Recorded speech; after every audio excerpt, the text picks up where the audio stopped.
Good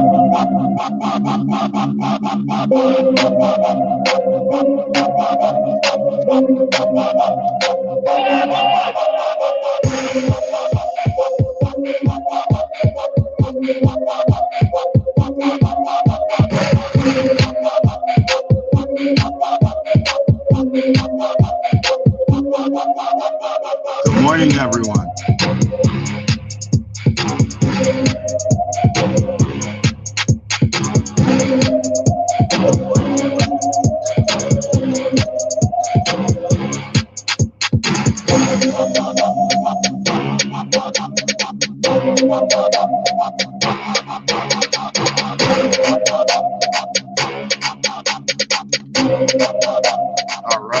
All right.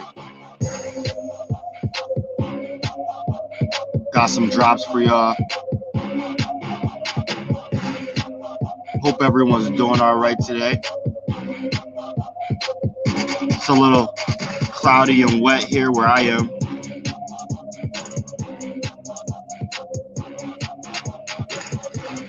I'm gonna go ahead and drop some links in the comments.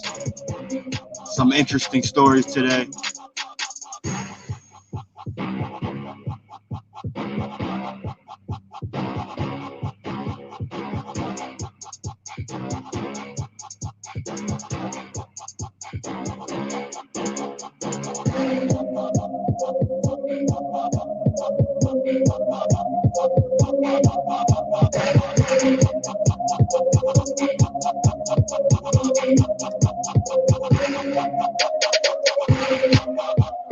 If y'all haven't checked out the episode from last night, shit was crazy. We really got into it, talking about ramen and rice and race. We also talked about some serious stuff like the missing black woman and the serial killer killing black women in the St. Louis area, which was a pretty big story. I mean, it was pretty bad. Like, it's been pretty bad. The thing is, we really don't know all of what is going down. The mainstream media really isn't talking about it. There's literally one TikToker who has made people aware of what's going on. Of a white officer allegedly harassing a black man. In this video, you can see a snapshot of the exchange that also shows the officer shining a flashlight into the cell phone camera. The department tweeted officers are expected to discharge their duties with honor and integrity, and that officer involved has been placed on administrative duty while internal affairs investigate. Sources say a complaint was never filed by the man arrested. So apparently, that's in Philly. Officer under investigation after a video of confrontation surfaces. So basically, somebody filmed the police officer on New Year's Day, but it just surfaced this week on several social media platforms. The cop appeared to be following this guy. So he pulled his phone out. It's about 8 minutes long, and there was a man he was charged with disorderly conduct and possession of small amount of marijuana, which is interesting because it's legal in Philly.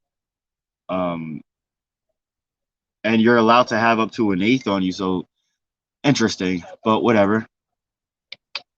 Definitely I'm going to look more into this.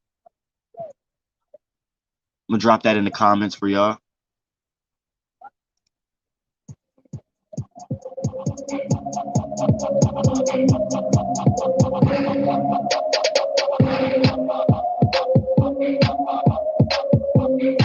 NAACP calls for a meeting with Zuckerberg after hate speech revelations on Facebook. And if y'all haven't noticed, it is Walter Wallace's birthday today.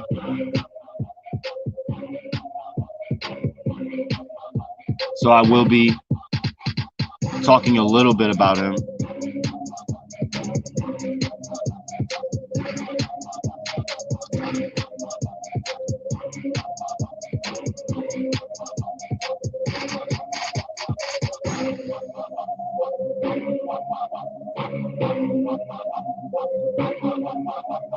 So yeah, NAACP is reportedly calling for a meeting with Facebook CEO, citing concerns of hate speech on the social media platform.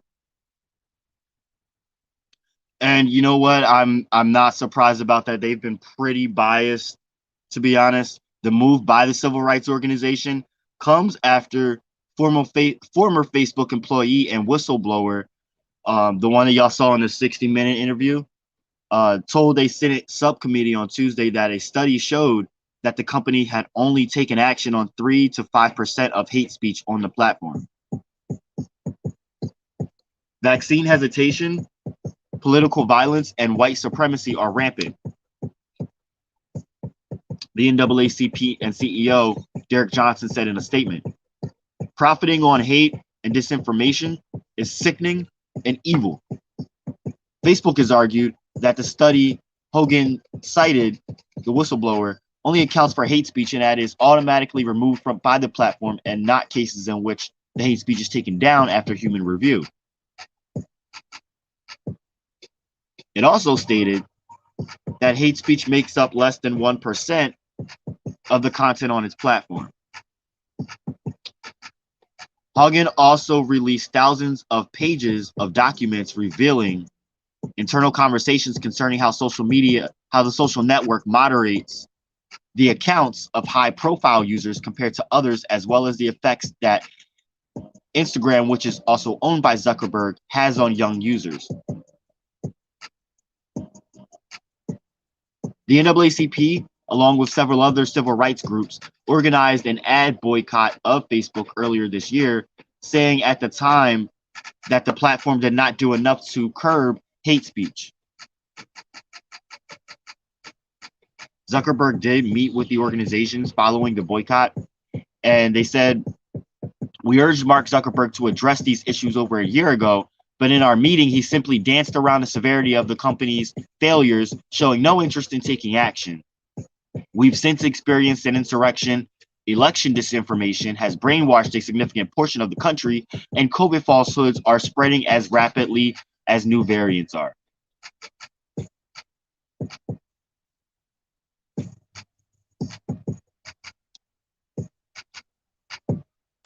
Nick Cannon says he will stay celibate until 2022 after welcoming his 4th child in less than a year. And you know what? The reason I brought that up is I want to talk about this for a second. There's nothing wrong with being celibate. And I had a discussion about this in an episode a while back. Well, not a while back. It was like almost a month ago now. But we talked about dating, love, relationships, sex, celibacy. And in our society, it's like so frowned upon now. Just like drinking is frowned upon. And I just don't get it. Why do we have to be expected to have sex? But also for Nick,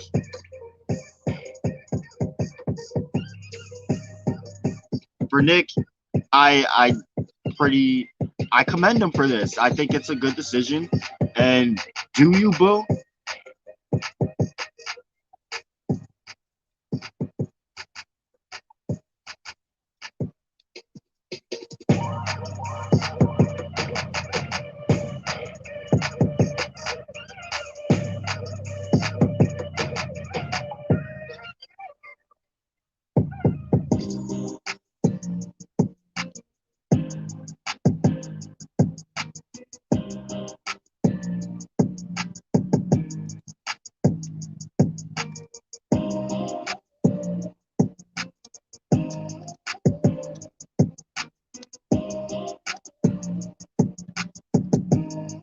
Getting some information here. 1 second.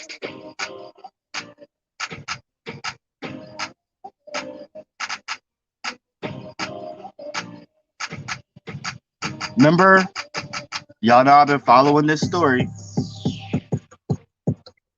Haitian migrants. So Bernice King, hope y'all know that name. Over the past few weeks, we have witnessed the gross mistreatment of our Haitian brothers and sisters who were seeking refuge under the bridge in Del Rio, Texas. I believe it is important to understand the factors that led Haitian migrants to the southern border of the United States in the first place, searching for stability and jobs after fleeing a country devastated by natural disasters and political turmoil.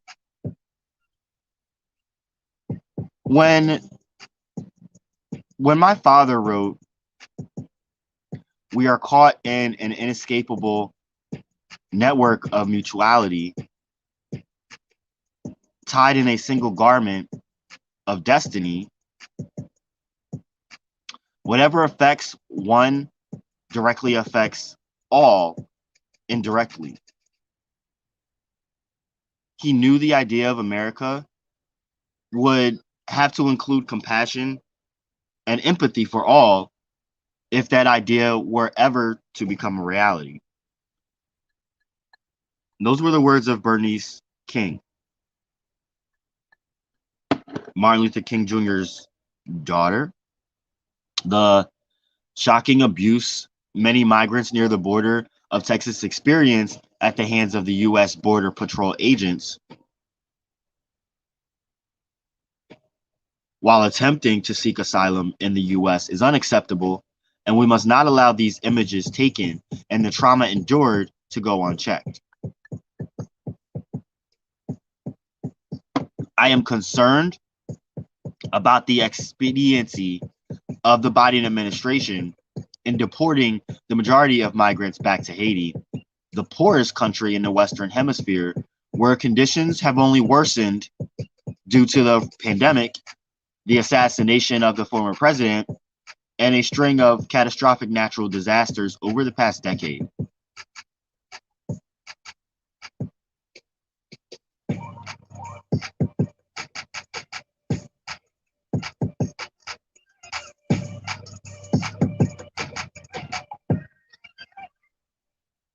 And those images were pretty scary and disturbing, triggering, angering. I don't think some people really understand how triggering it could be for people. Under the direction of former President Donald Trump, his administration led the rapid expulsions of migrants without granting them an opportunity to apply for asylum, which is not allowed either.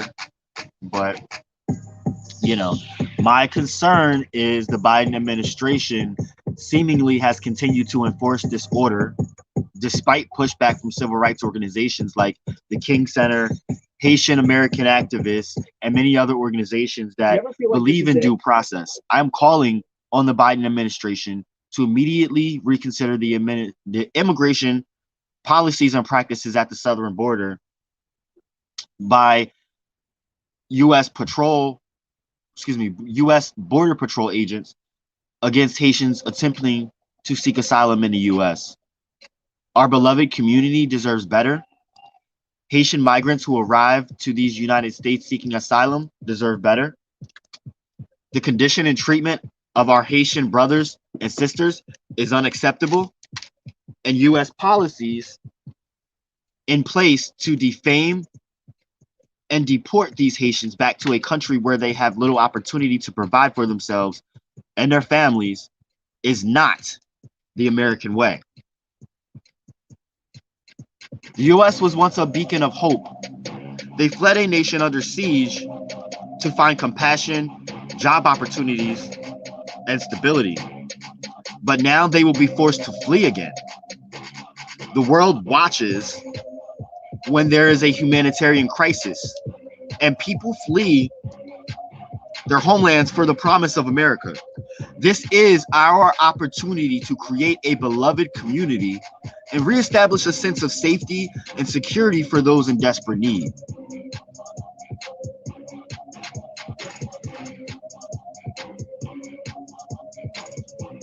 Although the infamous open-air shelter under the Del Rio Bridge now stands empty, the Biden administration is obliged to acknowledge that without a change in U.S. asylum policy, the disturbing and inhumane treatment of Haitian migrants we all witnessed is bound to be repeated and perhaps become a defining image of this presidency.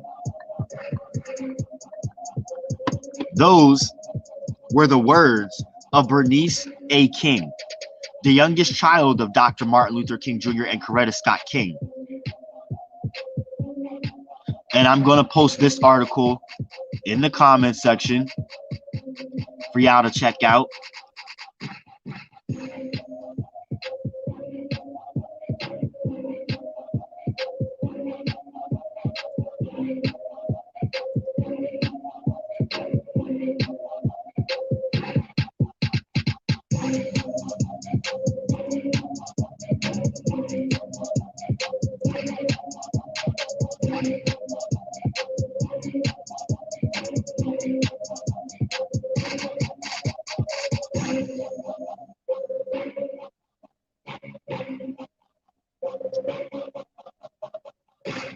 So today, I might do another drop this evening. We'll see. I didn't ask for this story. But before I wrap things up, I do want to talk about what I came to talk about this morning. Walter Wallace Jr.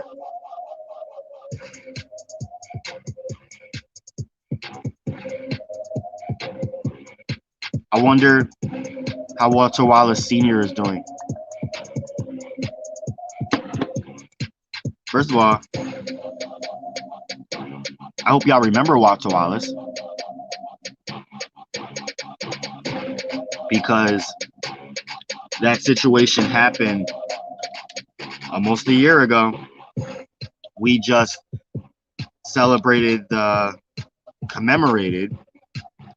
year anniversary of Ricardo Munoz's killing here in Lancaster City, and Walter Wallace wasn't too far behind. And it's so unfortunate that all of these youngins were in their 20s, particularly 27. And that's an interesting age, because 27 is that age where a lot of musicians end up dying, committing suicide, like the 27 Club. And I kind of feel like it's the same way. It's starting to happen with these police killings. Like, why are so many 27 or in their 20s? Why is it always young ones? Even teenagers, Ma'Khia Bryant. Anyway, Walter Wallace was another black man, but he wasn't just another black man.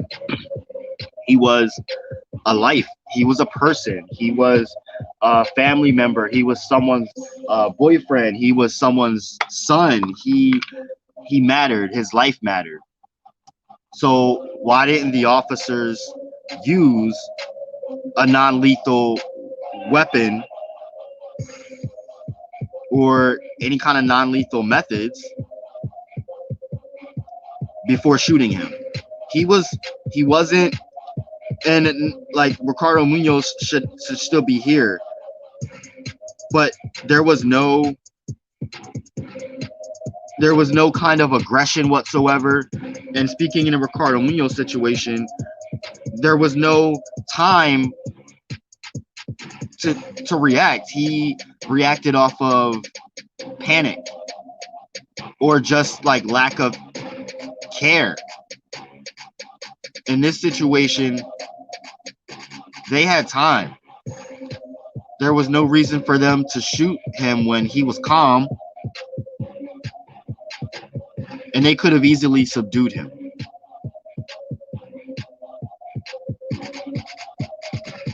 They shot him like a dog in the middle of the street in front of his mother and other onlookers. If your son is mentally ill and is misbehaving erratically, please think before you call the cops.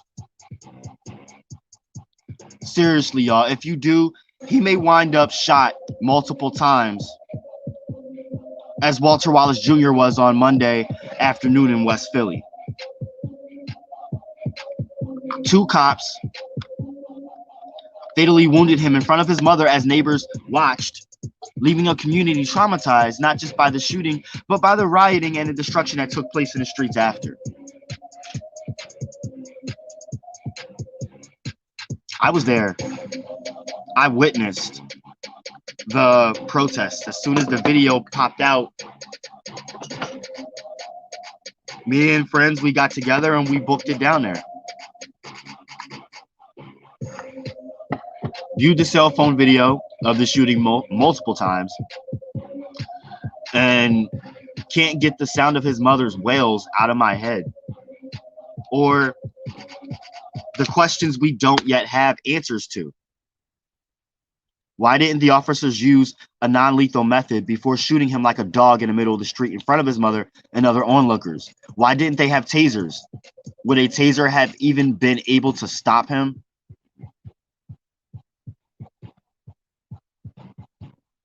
According to a relative, Wallace suffered from bipolar disorder and had been having a mental health crisis on that day when a call was placed for an ambulance. 2 officers arrived on the scene and ordered Wallace to drop the knife he was brandishing, but he didn't. Instead, the video shows him brushing off his mother's efforts to hold him back and advancing toward the cops. Then, even though they were multiple feet away, they opened fire and Wallace crumbled to the pavement.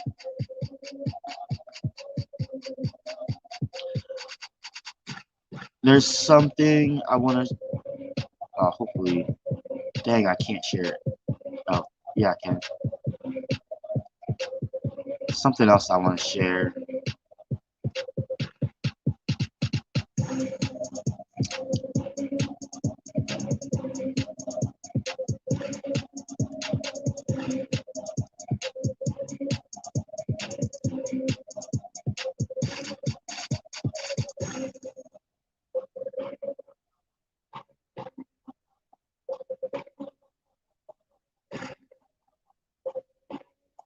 Okay, sorry about that, y'all. Where did this? Okay, so 2 officers arrived on the scene, and he was pronounced dead at Penn Presbyterian in a neighborhood that had been looted and burned last spring after the protest of George Floyd was once again vandalized and a cop car burned. I hate to see that kind of looting and vandalism, but at the same time, I understand the frustrations of those who took to the streets in outrage. Here's another harsh reality. Had the police not arrived on the scene, someone else might have ended up injured or worse.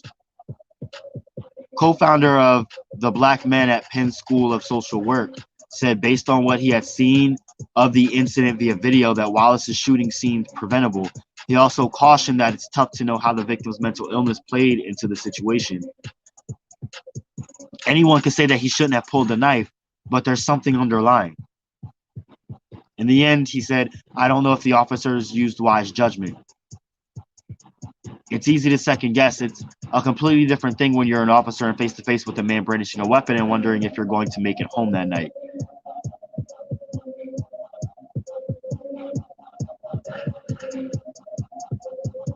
His parents must be racked with grief and guilt right now, second guessing everything they did or didn't do for their troubled son. State Representative Joanna McClinton on Instagram said, I've cried with his family outside of their house. We prayed, we embraced each other, but we can't really make this make sense. When will Black lives really matter? A husband, father, son, brutally gunned down. What would de escalation have looked like in my community? Would Walter Wallace be alive and be getting the help he needed? Police arrest armed white homicide suspects such as Kyle Rittenhouse and Dylan Roof without shooting them. But Rittenhouse reportedly was carrying a military style semi automatic rifle when he was taken into custody in Kenosha. I mean, come on, y'all, let's be real. Do not forget that. That was last summer, but yet he was taken in alive. And we can name many other similar situations. So, had Walter Wallace's skin color been different, would the police response have been the same? It's hard to say, but I know this: Walter Wallace's life mattered.